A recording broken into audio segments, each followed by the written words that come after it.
Hello বন্ধুরা, দেখো একটা নতুন ভিডিও নিয়ে চলে এসেছি রিনা ডেলি ব্লগ চ্যানেলে। একটা নতুন ভিডিও নিয়ে এসেছি, দেখো তোমরা একটু দেখে নাও। আজকে কুমড়ো চিংড়ি মাছ আর ডাঁটা দিয়ে আমি কিভাবে রান্না করেছি সেটাই তোমাদের সাথে মানে শেয়ার করব।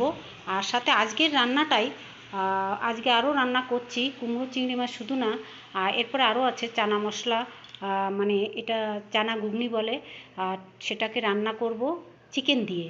দেখো তার জন্য সব প্রিপারেশন করে নিয়েছি, সব গুছিয়ে নিয়ে কমপ্লিট করে নিয়েছি। এক এক করে একটা একটা করে রান্না করব আর তোমাদের সাথে শেয়ার করব। দেখো প্রথমে আমি কড়াইতে তেল দিয়ে, এটা কিন্তু সর্ষের তেল দিতে হবে, সর্ষের তেল দিয়ে আর সাথে কটা জিরে দিয়েছি। জিরে দিয়ে আমি ডাঁটা আর কুমড়োটাকে দিয়ে দিচ্ছি। এটাকে একটু ভাজি ভাজি করতে হবে, বেশি না, কুমড়োটাকে বেশি ভাজার দরকার হয় না।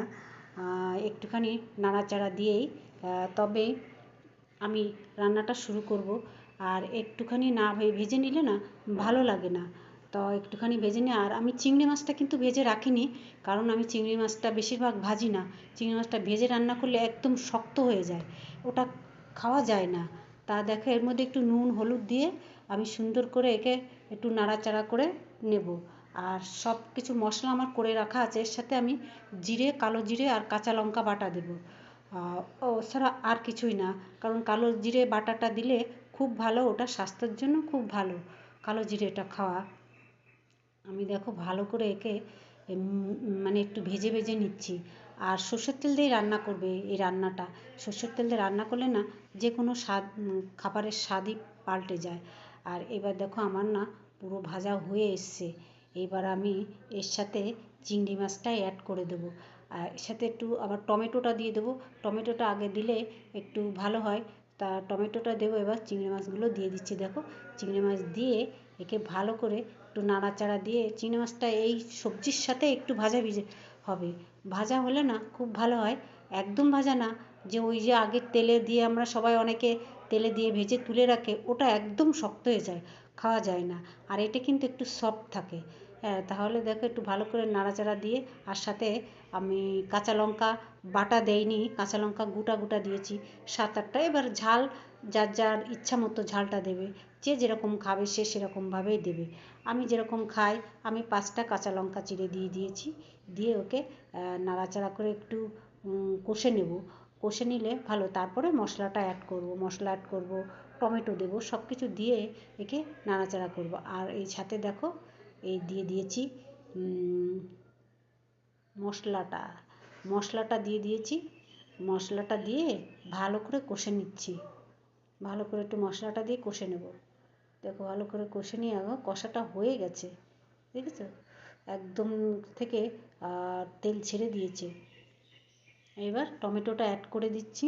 টমেটোটা আস্তে আস্তেও থাকবে, আবার কিছুটা গলেও যাবে।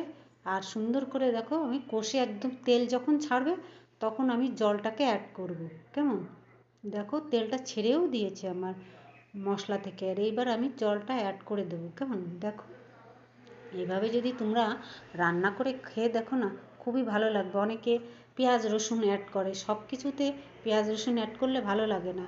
কিছু কিছু জিনিস আছে যে পেঁয়াজ রসুন ছাড়াও রান্না করে খেয়ে দেখবে, খুবই ভালো লাগবে। আর এই কালো জিরে কাঁচা লঙ্কা বাটা এই কুমড়ো রান্নাটা খুবই টেস্টি হয়, গরম গরম ভাতের সাথে খেতে দারুণ হয়। তোমরা একটু রান্না করে খেয়ে দেখো। আর এবার দেখো আমার কষা প্রায় হয়ে এসছে, আমি এবার জলটাকে অ্যাড করে দেবো। জল দিয়ে ভালো করে, আর এর মধ্যে কিন্তু একটু দিতে ভুলবে না, কিন্তু স্বাদ মতন একটু চিনি দেবে, মিষ্টি। মিষ্টি না দিলে না, যেহেতু চিংড়ি মাছ আর কুমড়োটা আর ডাঁটা আছে, সের মধ্যে একটুখানি স্বাদ মতন, মানে যে যেরকমভাবে, কেউ গুড় খেলে গুড় দিতে পারো, অনেকে চিনি খায় না, চিনিতে ক্ষতি করে, অনেকে গুড় দেয়, তুমি সে গুড়টাই দেবে, মানে পরিমাণ মতো, মানে একটু স্বাদ আনার জন্য একটুখানি দেবে। দেখো আমার ঝোলটা কীভাবে ফুটছে আর তেলটা ছেড়ে দিয়েছে। তখন দেখাচ্ছিল যে তেল নাই, কিন্তু এখন দেখো তেলটা পুরো ছেড়ে গেছে। দেখো আর স্বাদ মতন নুন এটা তো দেবেই, একটু হলুদ দেবে, দিয়ে ভালো করে ঢাকা দিয়ে রেখে দেবে যাতে ডাঁটাটা গলে যায়।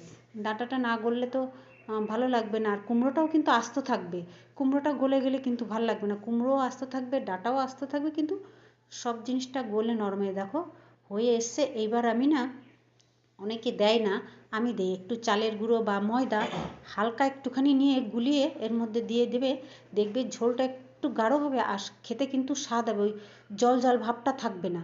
যে কোনো রান্নার, শুধু মাংস টাংস না, ধরো মাছ সবজি দিয়ে কোনো মাছ রান্না করছো বা তরকারি রান্না করছো, তাতেই তুমি একটুখানি ওই ময়দাগুলা বা তুমি চালের গুঁড়ো এটা একটু দিয়ে অ্যাড করে দেবে, দেখবে যে খেতে খুব ভালো লাগে আর জল জল ভাবটা থাকে না। আর দেখো ঝোলটা আস্তে আস্তে এইটুকু নামিয়েছি, যখন না পরে খেতে যাব দেখবে যে আর ঝোল থাকবে না, একদম টেনে যাবে। দেখো ফাইনালি আমার রান্না করা হয়ে গেছে। এই দেখো কেমন হয়েছে, আমি গ্যাসটা বন্ধ করে দিয়েছি, দিয়ে দেখো আমার রান্নাটা কেমন হয়েছে। আর এইভাবে তোমরা একটু রান্না করে খাবে, দেখবে যে গরম গরম ভাতের সাথে অনেকটা ভাতই খেতে পারবে। আর ফাইনালি আমার দেখো রান্নাটা এই যে আমি বাটিতে ঢেলে দিয়েছি, এইবার ফাইনালি দেখে নাও কত সুন্দর রান্নাটা। ডাঁটাটাও সবুজ আছে, দেখতে সব গলে গেছে, পাশে কুমড়োটাও গলে গেছে, ডাঁটাও গলে গেছে। এইবার গরম ভাতের সাথে খেয়ে দেখবে অসাধারণ লাগে। দেখো ফাইনালি তো রান্না হয়ে গেছে, কমপ্লিটই রান্না হয়ে গেছে, দেখে নিয়েছো। এইভাবে রান্না করে খেয়ে দেখবে, খুব ভালো লাগবে গরম ভাতের সাথে। আর দেখো আমার ভিডিওটা যদি তোমাদের ভালো লেগে থাকে তাহলে আমাকে একটু লাইক কমেন্ট আর শেয়ার করো, আমার পাশে থেকো সবসময় বন্ধুরা। কেমন আমার ভিডিওগুলো দেখো, কেমন সবাই ভালো থেকো, সুস্থ থেকো। Tata, bye bye, tata.